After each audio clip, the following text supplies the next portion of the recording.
WagonR 1.2 litre.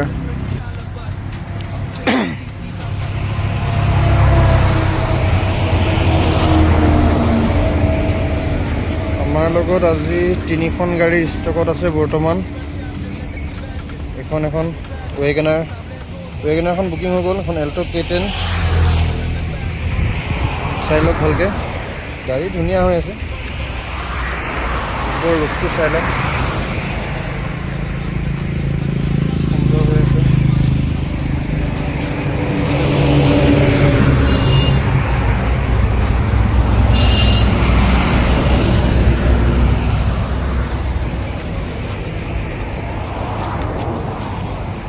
WagonRখন এখন booking হৈ গ'ল, মঙলদৈ পাৰ্টি।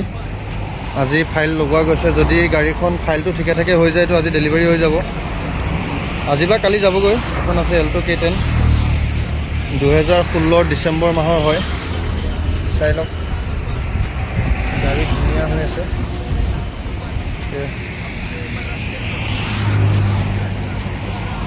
হৈ গ'ল Hyundai Ion।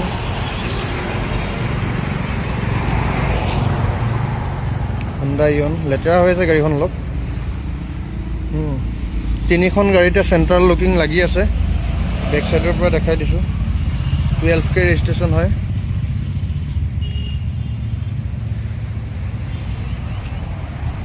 এল্টোখন পিছফালৰ পৰা দেখাই দিছোঁ এনেকুৱা।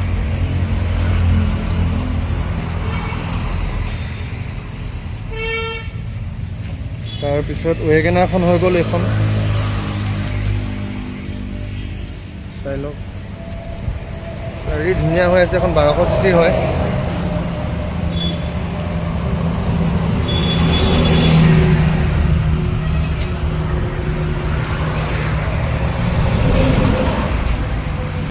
গাড়ী বৰ্তমান এই 3খনেই আছে। 3খনৰেতো WagonRখন বুকিং হৈ গ'ল। এখন বুকিং হৈ গৈছে, এখন চাগে যাবগৈ আজি বা কালিৰ ভিতৰত। এল্টোখন ল'ব পাৰে, লওঁ বুলি ক'লে, আৰু ইয়নখন ল'ব পাৰে বৰ্তমান।